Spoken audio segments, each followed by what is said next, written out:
예수님께서 공생애를 시작을 하셨습니다. 세례 요한의 세례를 받으시고 성령을 충만히 받으신 후에 제자들 몇 명을 얻으시고 이제 갈릴리 지역으로 올라가시겠다고 하셨는데 이제 오셨어요. 며칠 지나서 갈릴리에 오셨는데 오랜만에 어머니도 뵙고 또 특별히 올라오는 그 즈음에 가나라고 하는 나사렛에서 한 얼마 가면 걸어서 갈 수 있는 거리에 가나에 혼인잔치가 있어서 초대를 받으셨습니다. 마리아가 이미 가 있는 걸 보니 아마 친척 중에 신랑 쪽에 아는 사람의 혼인잔치였던 것 같습니다. 한 일주일 이상 혼인잔치를 하다 보니 포도주가 떨어지는 안 좋은 일이 벌어졌습니다. 당시에는 법정에 소송을 걸 만큼 심각한 손님들에 대한 예의가 아닌 그런 문제였습니다. 마리아가 이 문제를 예수님께 아뢰었습니다. 30년 동안 아들 예수님은 12살 때 외에는 정말 하나님께서 십계명에 말씀한 대로 부모님을 공경하는 마음으로부터 순종하고 공경하는 아주 신실한 아들이었어요. 한 번도 그 법에, 하나님 기대하신 법에 어긋남이 없이 어머니를 공경했고 순종을 했습니다. 무슨 일을 만나도 이 아들의 도움을 요청할 때 거절받지 않았고 정말 가정 전체를 꾸려왔던 장남이었습니다. 이제 오랜만에 만난 예수님을 이제 의지하고 이 어려운 포도주가 떨어진 위기 상황에 대하여 말씀을 드린 거죠. 저들에게 포도주가 없다 하는데 이때 정말 마리아는 당황스러운 일을 경험을 했죠. 믿고 얘기를 했는데 냉정하다고 할 만큼 거절감을 느끼는 상처가 될 수도 있는 정도의 단호한 주님의 말씀을 듣게 되었습니다. 여자여, 나와 무슨 상관이 있나이까? 이 일이 나와 무슨 상관이 있습니까? 내 때가 아직 이르지 아니하였습니다. 나는 세상 죄를 지고 가는 하나님의 어린 양으로 저 골고다에서 십자가에 못 박힘으로 모든 인생들의 죄를 근원적으로 사하고 부활시키는 하나님 나라를 위해서 가고 있습니다. 사사롭게 저한테 그런 부탁을 하시는 건 경우가 아닙니다. 저는 이제 하나님의 아들입니다. 단순히 당신의 아들이 아닙니다. 그런 메시지를 깨닫고 아차 싶었겠죠. 그리고 그는 시험에 들지 않고 다행스럽게 태도를 잘 수습하고 바꾸었습니다. 모세가 양무리를 치다가 시내산에서 가시떨기에 불이 붙었는데 타질 않는 이상한 현상을 발견하고 그의 40년 생애 중에서 놀라운 광경이다 라고 하는 마음으로 접근해서 확인하고자 했을 때 갑자기 그 불꽃 가운데서 하나님의 음성이 들렸어요. 모세야, 모세야. 너무 놀랬죠. 근데 그 첫 마디가 무엇인가 하면은 가까이 이르지 말라는 거예요. 내가 선 곳은 거룩한 땅이니 신을 벗으라. 우리가 하나님이 계신 곳에 하나님의 말씀이 울려 퍼지고 하나님의 통치가 있는 곳에 그 하나님께서 계신 그곳에 접근하고 구하고 그분과 교제하고자 할 때는 우리 속에 사사로운 태도라고 하는 것이 벗겨져야만 합니다. 아주 중요한 변화를 가지고 나야 주님을 대할 수가 있는 거예요. 예수님은 태초에 말씀으로 계셨고 이 말씀은 곧 하나님이셨다. 그 말씀이 육신이 되어 오셨다고 했습니다. 지금 마리아는 자신의 아들인 양 대하다가 굉장히 따끔한 책망을 들은 것입니다. 하나님에 대한 태도를 갖추시라. 발에서 신을 벗고 똑바르게 대하시오 라고 하는 말을 들은 것입니다. 거룩한 땅에 들어서려면 이렇게 우리는 자세를 고쳐야 합니다. 마리아가 잘 고쳤습니다. 그가 5절에 보면은 그의 어머니가 하인들에게 이르되 너희에게 무슨 말씀을 하시든지 그대로 하라, 이렇게 지시를 하고 뒤로 물러섰습니다. 더 이상 개입해서 주님을 조종하려고 하는 그런 태도는 다 거두었습니다. 하지만 이 하인들에게는 무슨 말씀을 하실지는 모르지만 그 말씀대로 할 준비를 하라고 지시를 해 놓았습니다. 자, 여러분 조금 생각해 보세요. 무슨 말씀을 하셔도 그 말씀을 들을 준비를 하라는 것은 그 대상이 하나님일 때만 가능합니다. 그가 주님일 때만 가능한 거예요. 어떤 피조물이나 사람에게도 이런 절대적인 순종을 할 수가 없어요. 마리아가 지금 정신을 차린 겁니다. 하나님의 아들이시면서 하나님이신 분을 대하는 올바른 태도, 무슨 말씀을 하셔도 예 하고 들을 준비를 하라는 거죠. 이제부터입니다. 지난주에 여기까지 했죠. 이제 새로운 무대가 준비가 됐습니다. 예수님을 주님으로, 하나님으로 여기는 분위기가 형성이 됐습니다. 사람들이 마음을 고쳐먹고 회개하고 그리스도에 대한 태도를 바로잡았을 때 이제 주님께서 모든 것을 마음 중심까지 헤아리시면서 살펴보셨어요. 이제부터는 주님이 하실 때가 된 것입니다. 무슨 말씀을 하셔도 제가 순종하겠습니다라고 하는 고백을 드렸을 때 우리는 말씀 앞에서 들을 준비가 된 거예요. 주님, 저에게 말씀해 주세요. 주님, 저에게 어떻게 해야 될지 가르쳐 주세요 라고 하는 고백들을 많이 하지만, 인생의 문제를 요청을 많이 하지만 준비가 다 안 됐어요. 주님 그저 이용하려고 하는 거예요. 주님의 통찰력과 주님의 능력을 어떻게 해서 이용하려고 하는 거예요. 주님은 우리에게 끌려다니는 분이 아니잖아요. 내가 원했던 거 말씀하지 않아도 주님이 하시는 말씀이라면 듣겠습니다라고 할 때 비로소 주님은 입을 떼십니다. 우리가 피조물이라고 하는 사실을 언제나 기억하는 것이 죽고 사는 문제입니다.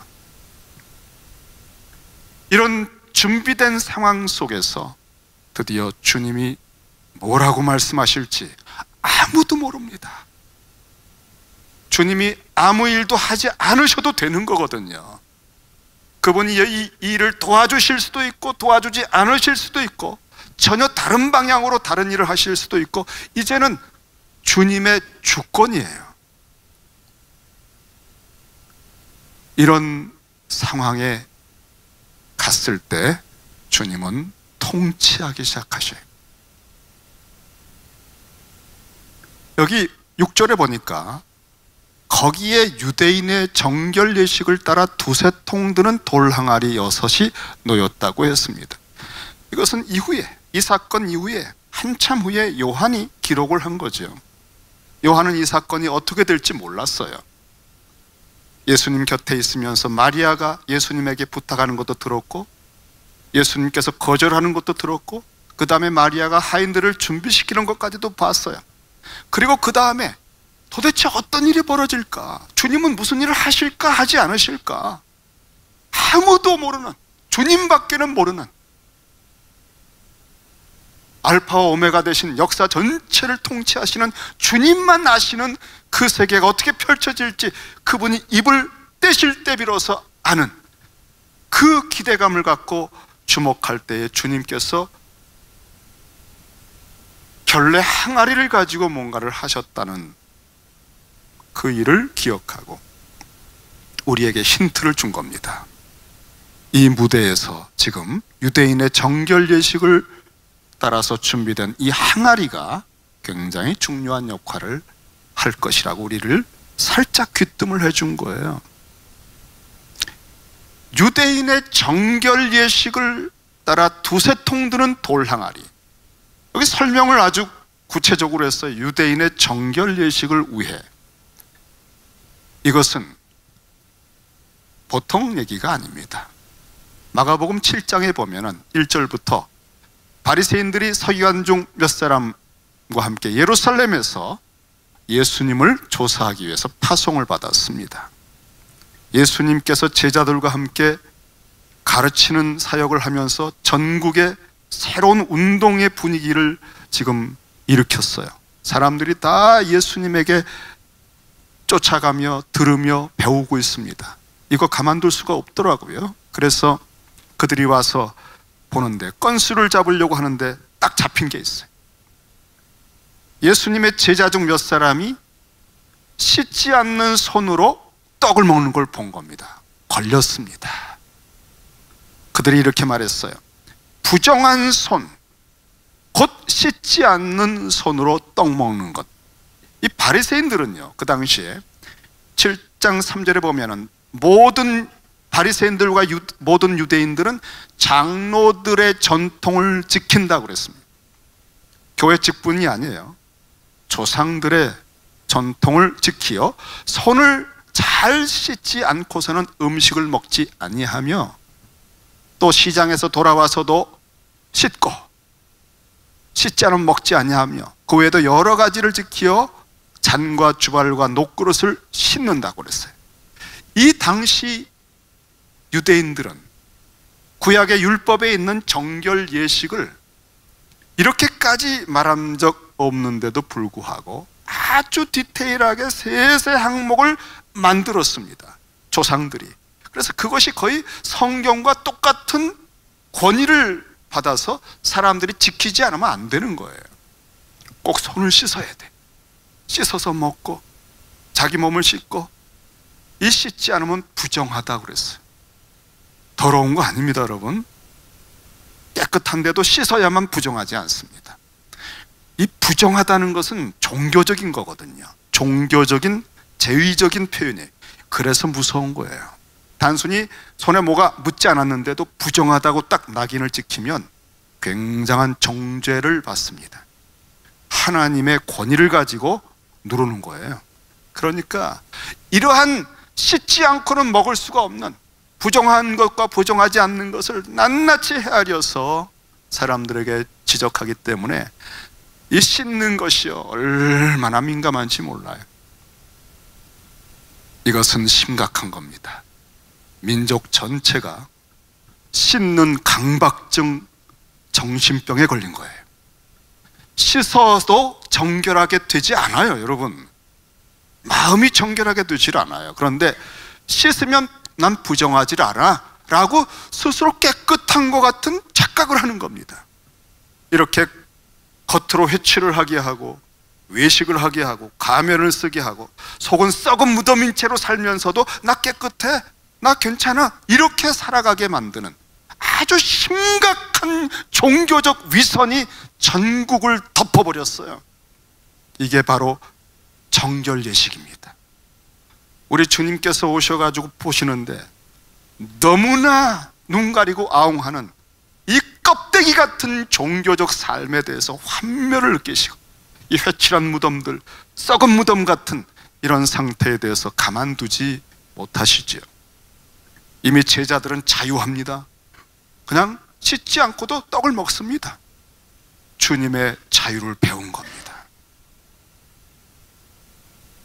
이 포도주가 떨어진 그 잔치집에도 씻고서야 먹을 수 있기 때문에 정결 예식을 위한 두세 통 드는 많게는 114리터 정도, 한 통마다 6통이면 한 680리터 정도까지 들어가는 큰 항아리가 6개 있었어요. 대개 1개 정도 있을 텐데 잔치라서 빌려왔을 것입니다. 우리 주님께서 이제 어떤 일을 행하실까 하실 때에 유대인의 정결 예식의 항아리를 딱 보시고 당신이 의도하신 무대를 세팅하시기로 결정하셨어요. 그 정결 예식, 아무리 물을 수고하고 애써서 채우고 가득 아구까지 출렁거리게 해도 아무런 효력이 없는, 아무리 씻고 또 씻어도 마음속에 근원적인 죄악을 씻어낼 수 없는, 정말 수고하고 무거운 짐을 지고 애를 쓰고 예식을 지키고 예배를 드려도 아무런 진정한 기쁨과 희락의 맛을 느낄 수 없는 맹물에 불과한, 이것이 그 당시에 유대주의의 실체입니다.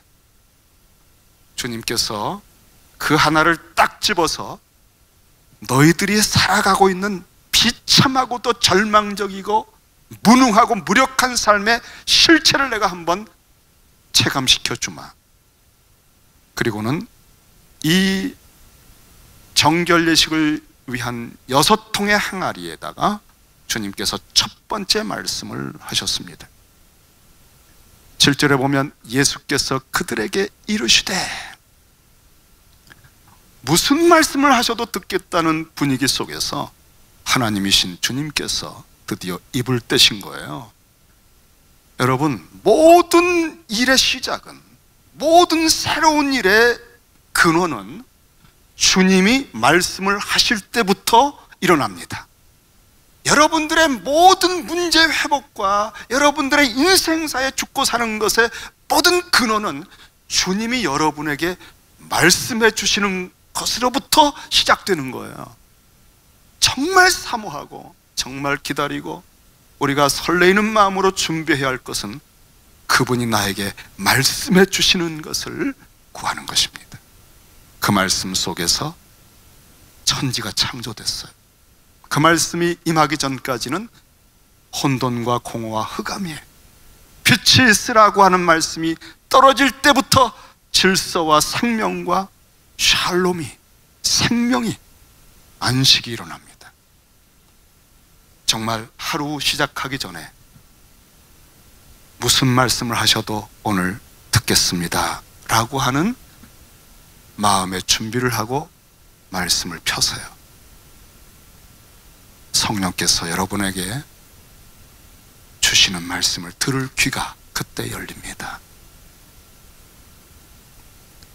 주님께서 정말 물 항아리, 정결례 항아리에 물 가득 채워라, 이게 뭘까요? 포도주가 떨어졌는데 아무 소용없잖아요. 그런데 바로 이게 주님이 첫 번째로 준비한 무대의 세팅입니다. 주님은요, 당신의 영광을 영광답게, 주님의 주님 되심의 영광에 합당하게 또렷하고 선명하게 보여주시기 위해서 무대를 준비하셔요. 이게 하나님이 하시는 일입니다. 구약에도 있고요, 신약에도 있습니다. 우리가 구약에서 잘 아는 아브라함을 예를 들어보면, 그는 75세에 하나님의 약속을 들었습니다. 하늘의 별 같은 자손, 그리고 약속의 땅을 받았습니다. 근데 막상 그 땅에 가보니까 본토인들이 살고 있고 땅 한 평도 얻을 수가 없어요. 그리고 아무리 10년 세월이 가도 자식을 못 낳는 겁니다. 도대체 하나님 말씀한 게 이루어지질 않아요. 그래서 살짝 편법을 썼습니다. 더 늙기 전에 젊은 하갈, 애굽 여자를 통해서 이스마엘을 낳습니다. 그리고 나서도 13년이 지나갔어요. 거의 100세, 99세입니다. 아내는 89세, 90세가 됐어요. 그때에 주님이 나타나셨어요. 그리고는 말씀하셨습니다. 첫 마디가 나는 전능한 하나님이다. 너 내 앞에 똑바로 해라. 그 전에 전능한 하나님이기 때문에 80세에도 자식을 주실 수 있고 그 전에도 좀 뭔가 해보실 수 있는 분인데 왜 100세가 됐을 때 나타나셔서 말씀하셨을까요? 내가 뭘 할 수 있다고 착각하는 인생들에게 100세와 90세로 바싹 늙혀버려야 이제는 나 끝났다, 나 이제 못한다, 이 하나님의 약속과 하나님의 뜻이 어떻게 이루어질 거 할 때에 나는 전능한 하나님이라고 나타나신 거예요. 무대를 만드신 겁니다. 늙혀버리신 겁니다. 그래야 하나님의 전능하심의 영광이 또렷하게 드러나거든요. 아브라함이라고 하는 모든 천하의 사람들에게 샘플로 보여주는 사람에게 이 경험을 시켜서 하나님의 창세기 말씀으로 천지를 창조하신 그 하나님의 전능하심을 체험하며 사는 믿음의 삶이 무엇인가를 보여주는 것입니다. 그래서 100세, 90세로 늙혀버리는 무대를 배경으로 하나님의 영광을 보여주신 거예요. 신약에서 보면 또 가장 대표적인 사람이 베드로죠. 어부입니다. 전문가입니다. 밤을 새서 그물을 던졌지만 한 마리도 못 잡았어요. 탈진과 절망과 낙심. 그 다음날 주님이 오셔가지고 깊은 데 가서 그물 던져라. 그래서 그 말씀 따라서 밤이 맞도록 수고했지만 고기를 잡을 수 없었는데 이제는 한 가지밖에 없어요.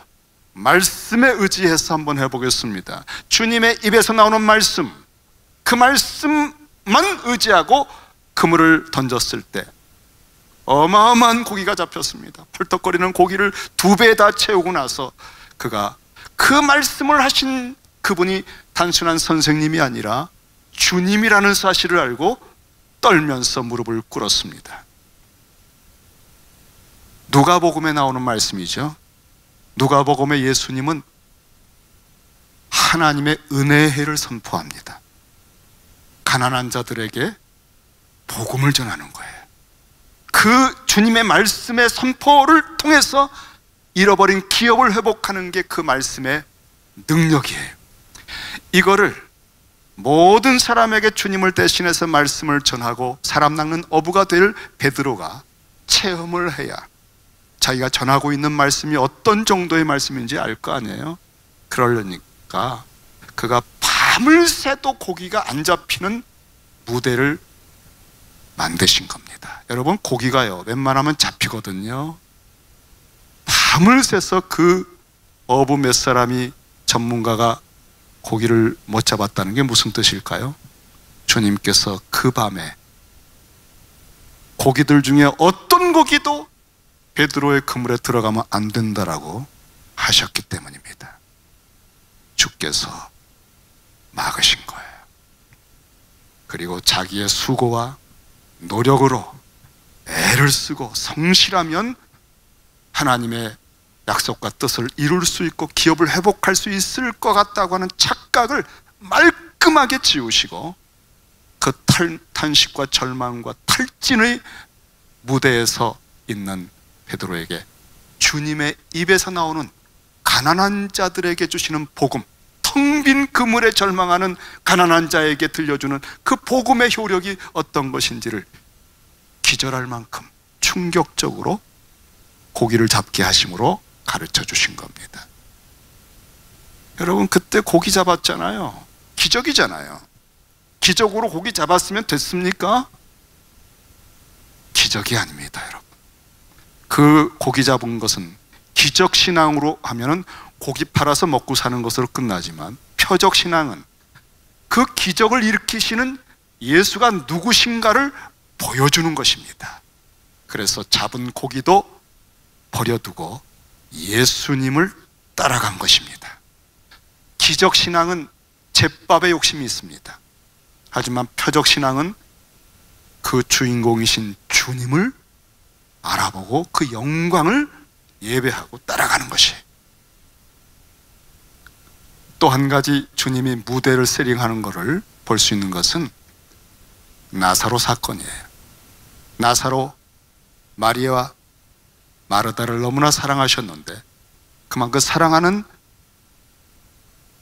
마르다의 가정, 마리아, 그리고 그 나사로가 병이 들었어요. 그래서 이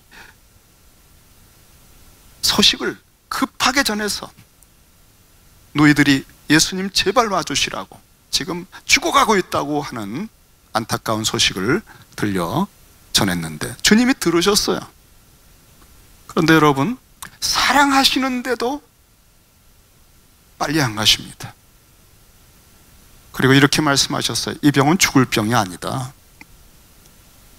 이 병을 통해서 하나님의 아들의 영광을 받을 것이다. 그러면서 이틀을 더 지체하셨습니다. 그 사이에 나사로가 죽었어요. 죽은 다음에 주님이 가셨습니다. 그리고 원망 섞인 눈물로 주님 앞에 온 두 자매 마르다와 마리아에게 나는 부활이요 생명이다. 믿으면 나의 영광을, 하나님의 영광을 볼 것이다 라고 말씀하시며 무덤에 가셨습니다. 썩어서 냄새가 납니다. 여러분, 병들었을 때 부지런히 가셔서 고쳐주셨다면 병든 사람 일어난 정도밖에는 주님의 영광을 사람들이 모를 거예요. 그 정도인 줄 알았을 거예요. 하지만 부활이요 생명, 완전히 죽어서 썩어서 냄새가 나는 지경에서도, 심지어 흙에 묻어서 다 원소가 분해된 상태에서도 마지막 날 다시 오실 때 일어나게 하시는 그 주님이시라는 그 하나님의 영광을 보려고 하면 나사로가 죽어야지요.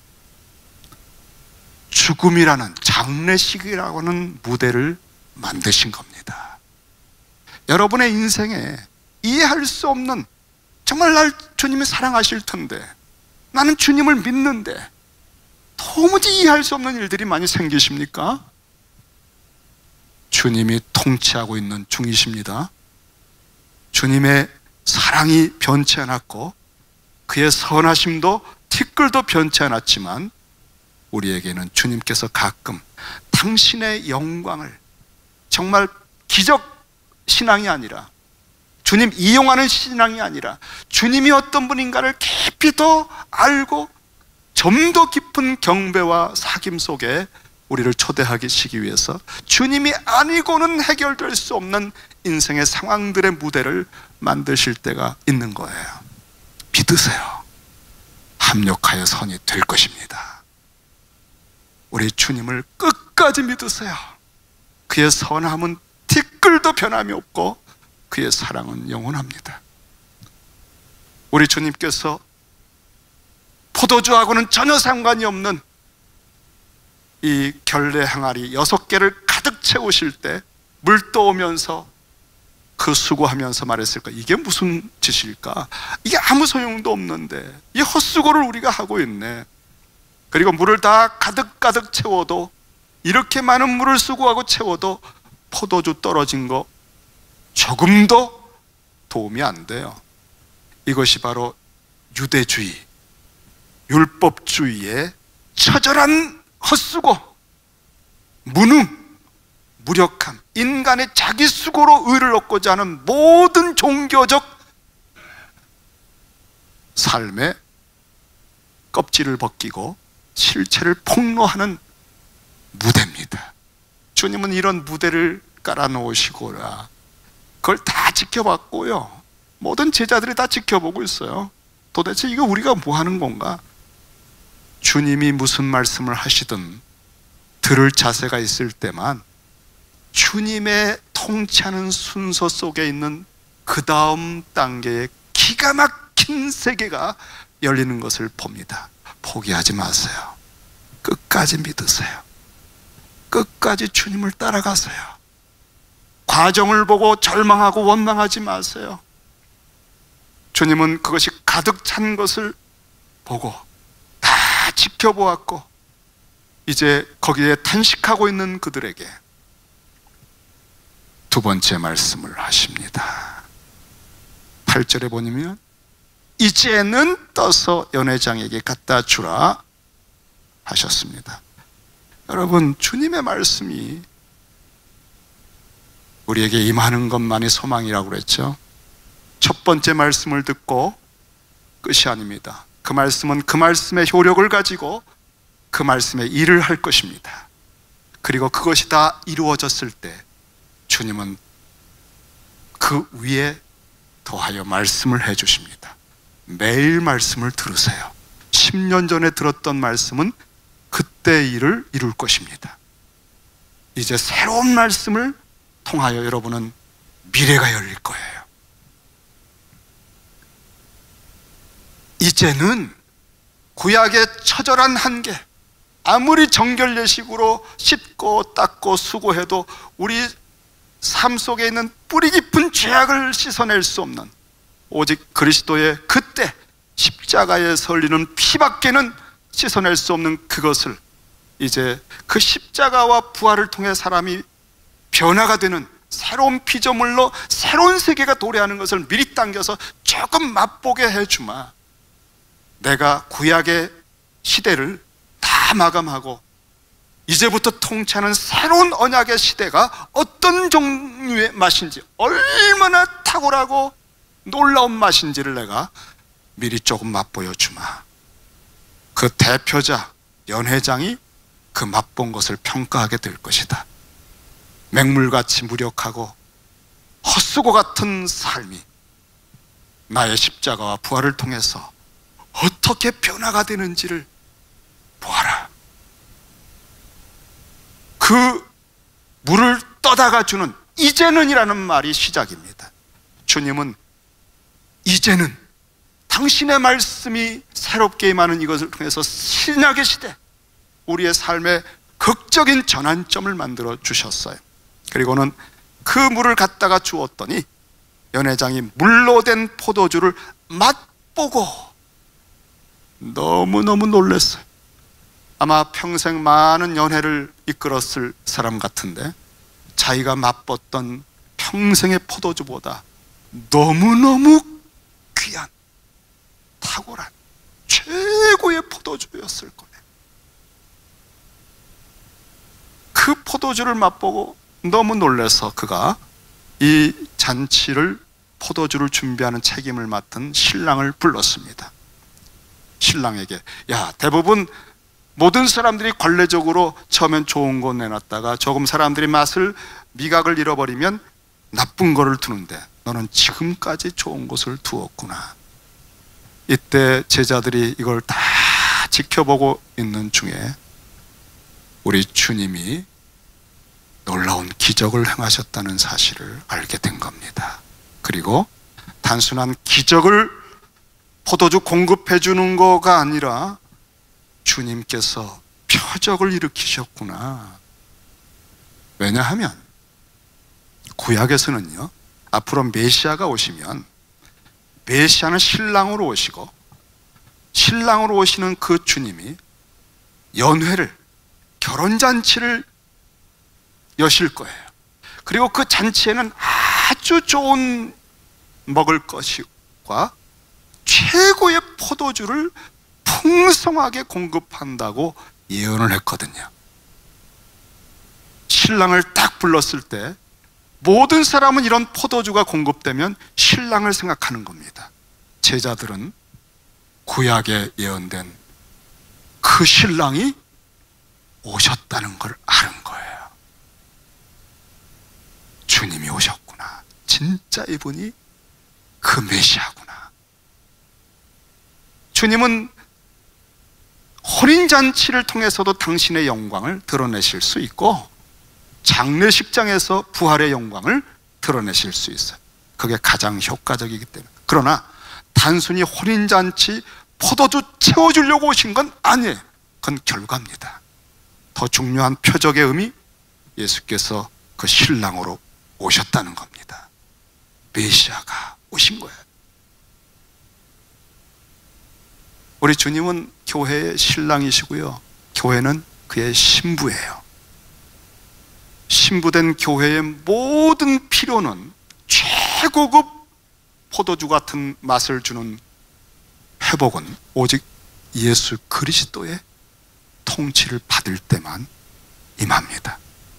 여러분의 자녀, 여러분 자신의 미래, 여러분이 하고 있는 직장과 비즈니스의 최고급의, 이 지상에서 어떤 사람이 할 수 없는 놀라운, 그래서 세계적으로 평가가 그레이트하다라고 한 평가들은 주님이 개입할 때만 생기는 거예요. 이것이 주님의 영광을 보는 것입니다. 주님 이용해서 유익을 얻으려고 하는 사람들이 모르는 세계, 주님의 주님 되심의 영광을 볼 때만 잡은 고기도 내어놓고 주님을 평생 따라가는 거예요. 주님을 평생 예배하는 겁니다. 주님을 더 알고 싶어서 주님과 사귐의 깊은 세계를 사모하게 되는 것입니다. 이것이 첫 번째 표적입니다. 십자가와 부활이라고 하는 절정의 표적을 미리 맛보여 주시면서 제자들이 그를 믿었다, 그리고 계속 주님을 따라가고 있다라고 말한 것입니다. 여러분, 오늘까지 주님의 영광을 조금씩 엿본 곳이 있다면 이제 사모하십시오. 요한복음은 계속 주님의 영광을 보매 그의 영광으로 화하여 변화되어 가는 제자들을 보여주고 있습니다. 여러분들은 기적 하나 체험하려고 교회에 오신 분들이 아니에요. 주님을 보러 오신 거예요. 그의 영광을 맛보고 그 영광의 맛이 너무너무나 탁월해서 내 삶 전체의 그 최절정의 포도주 맛이 직장과 비즈니스와 내 자녀와 나의 생의 미래에 임종하기 전까지 임하는 것을 사모하며 지금 기도하고 계신 줄로 압니다. 주님께서만 그 일을 해주실 수 있습니다. 기도하십시다. 주님 감사합니다.